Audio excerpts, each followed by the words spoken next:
Okay, so now we're going to go over how to actually work your rounds in Magic Loop in order to avoid getting those ladders along the join between the points of the two needles. So the reason you get ladders is because when you're working, you're kind of stretching this area, and it's just something that happens. There's not a lot you can do to affect it, but what you can do is tighten as you go. So what we're going to do is we're going to start working on a round, and I'm going to do knit 2, purl 2, ribbing, and I'm going to show you what I do to avoid ladders. So I've got my working yarn, I've got my 30-inch cable, which with 5-inch tips makes a 40-inch. So what we're going to do is the working yarn should always be attached to the non-working needle. Now, that means is that if the working yarn is attached to this needle here, I'm not knitting those stitches. So those stitches go on the cable. The opposite stitches go on the needle. That's one thing that you need to keep in mind in order to avoid ladders. Typically you want to do that at all times when working in the round, but when you're avoiding ladders, I find that it's really key that that first row go in the right direction. So now that I've got that settled so that my non-working side is hooked to the working yarn, you can see that it's on this side of this strand rather than on this side. So let's see if I can get that right up there for you. See that? Okay. So now what we're going to do is I'm going to knit 2, purl 2. Let me see if I can zoom in on what I'm working on here. Make things a little easier for both me and you. Okay. So that first stitch that I knit next to that join could be super, super loose if I allowed it to be. But what I'm going to do is I'm going to pull really, really, really, really tight on this working yarn. I'm going to hold it really tight, and then I'm going to knit that second stitch. I'm going to hold that one tight too. And then I'm going to go ahead and loosen up as I work the third stitch a little. This is going to be purling. I'm going to loosen that one up a little so that I get back to my regular tension. And now I can continue with the way I usually do it.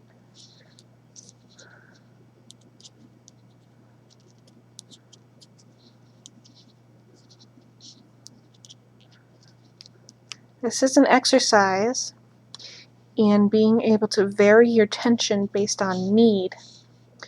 It's difficult, but very, very useful skill. Okay, so you can see that this side's getting pretty loose. What is up with that? Well, the reason is because this side over here is on the cord, and the cord's much thinner than the needle, and so it's pulling on that. So you don't want to upset that too much. But that, I mean, if you look at it and you say, oh no, it's so loose, it's really just because you've got this very suspect loop over here, which we'll fix in a moment. So now that I've finished this side of this row, this half of this row, I'm going to go ahead and pull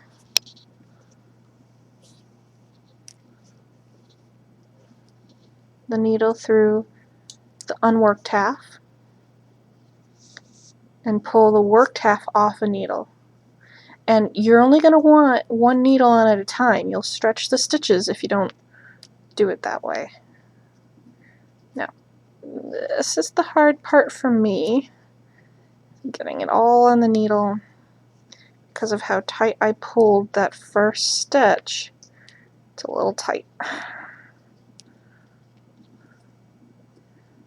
And because it's cotton, it's got very little stretch. There we go. Okay. I think that's mostly the cotton. Okay, so it's a little tighter than it was because this one hasn't been unstretched. So we're going to go ahead and work that next stitch. And we're not going to pull as tight as we did the first one, but we're going to pull tight. So we're going to work that so it's up against the cord, and then we're going to work the next stitch. Make sure that it's all nice and tight, and then loosen up again. This is the only downside to Magic Loop, is that you have to adjust tension. It can be very difficult for people with weak hands or injuries like carpal tunnel, because it can be straining on the hands. Now, again, because this is the first row, we've got this empty area here. We want to make sure we don't end up with that later, because that could create a problem. So again, we're going to go ahead and we're going to pull tight. Okay? Because otherwise you end up with ladders, as you can see. It almost looks like we're getting ladders anyway. Trust me, we're not. It's just because, again, we've got this loop that's not on a needle, and it's pulling. So don't let it freak you out. Then you just keep doing the process. At this point, you would count on whatever you're using to indicate your rows. You would say, oh, I finished a row, because you don't want to lose track. Never want to lose track. That can be not fun. So then you work on the next row. And again, with the cotton being non-stretchy, this is so much easier with like wool and stuff, because it stretches and it moves, and I hate cotton. Oh, for heaven's sake. I just want to show you one more row. Okay.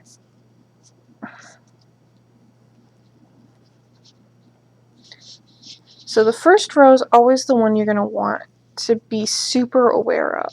But you're always going to want to be super aware of that original join area, because that's the part where you've got to pull. So I'm going to go ahead, I'm going to knit that first stitch again, but I'm going to pull it tight, and I'm going to knit the second stitch, and I'm going to pull that tight, and then I'm going to move on to regular tension.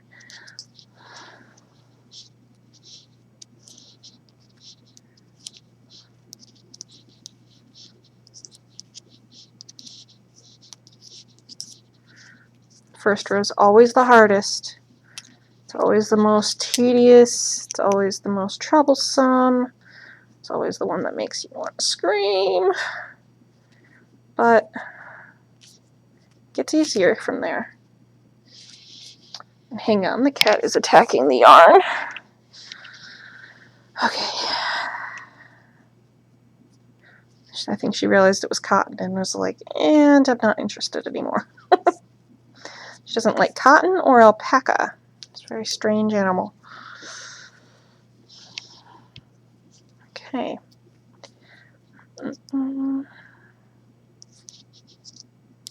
Pull a little tight here because it's a, not the join area, but it's a troublesome area. And then go back to regular tension.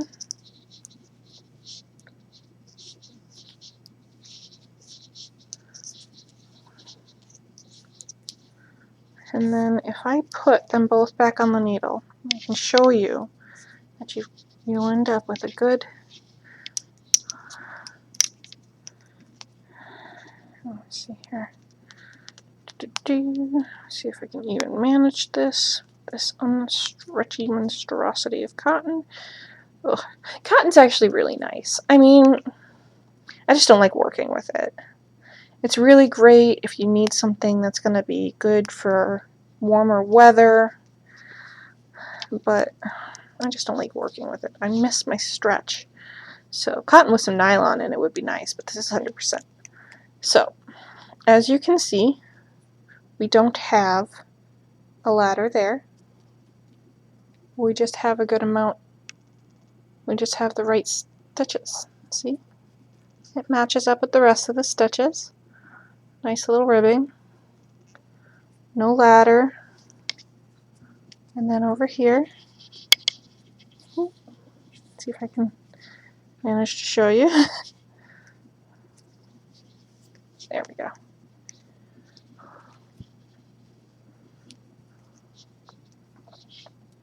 No ladder there either. It's all about tension. It's really difficult to learn. It's definitely something you need to practice. You may end up undoing the first couple rows a few times because you don't feel like you've quite gotten it, but don't bother with that. Just keep going. Those first couple rows, no one really notices. But if you get 5 rows in and you've got ladders, I can understand you wanting to rip that out. But that's basically what it is. It's just a matter of tension. So, yeah. Good luck. I'm sure that you can make awesome things with your magic loop now.